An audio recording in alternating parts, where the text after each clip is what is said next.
非有消息，北京时间2月18日早间，美国当地时间2月17日下午，美国达美航空公司的一架支线客机在加拿大多伦多皮尔逊机场降落时发生了意外，客机完全颠覆，呈现肚皮朝上的姿态停在雪地里。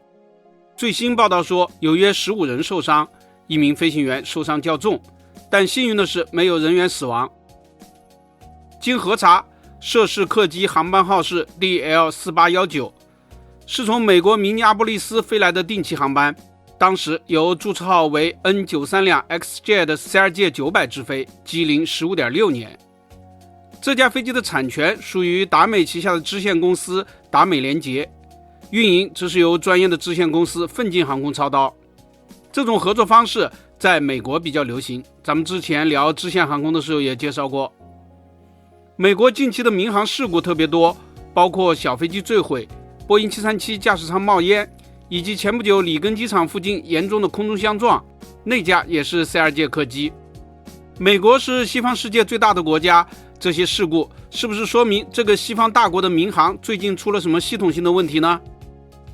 探讨本次翻覆的原因，也许会对大家理解答案有所帮助。根据飞友们的讨论，本次 CRJ 900翻覆可能有以下几个原因：一是侧风强劲，最近多伦多机场的天气恶劣，下了大雪，而且风很大。天气预报说，多伦多机场当时阵风高达24节，约13米每秒，方向270度。失事客机沿着2-3号跑道降落，需要面临非常强烈的右前侧风。侧风是飞行中很麻烦的事情，对飞行员的技术要求比较高。跑道在建造时都需要考虑风向和风力的问题，每种机型也都有最大承受风力的标准，超过之后不允许降落。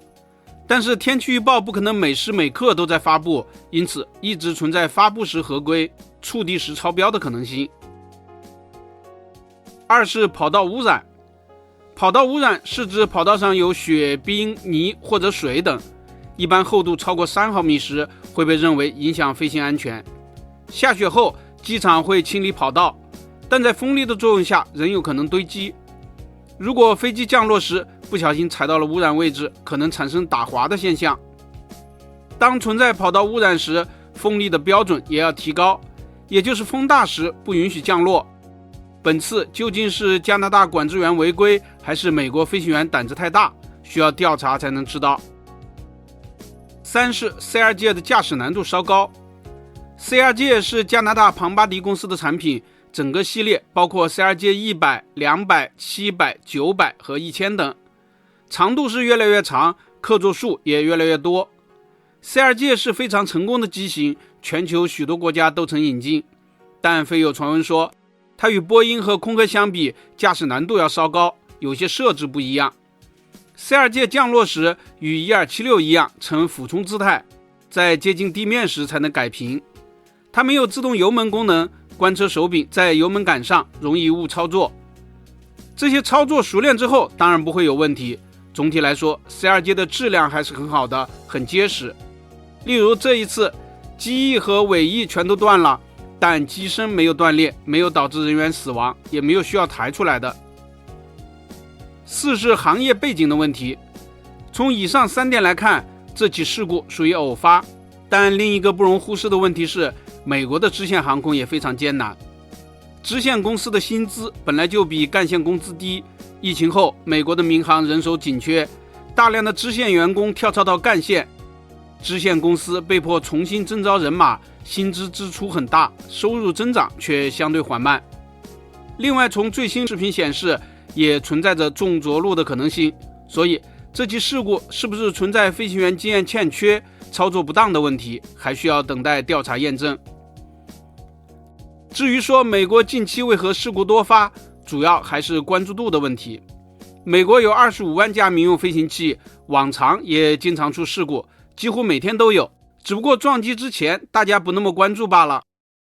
当然，撞击事故是美国23年来最严重的一起，但现在看来是因为黑鹰的高度超标导致的。军机的超高和民机的翻覆是系统性的安全问题吗？有人将它归根于拜登的多元化政策，但客观地说，撞击或许与空管人手短缺有关，翻覆可能与飞行员缺乏经验有联系，都暂时与多元化很难扯上因果。然而特朗普和马斯克确实在削减 FAA 的编制，还裁撤了许多空管人员，因此也不能说与系统性一点联系也没有。也许日后美国民航事故越来越多，那样反而可以证明是他俩导致了美国民航的不安全，是系统性的。朋友们，你们觉得呢？本期咱们就聊到这里，下期见。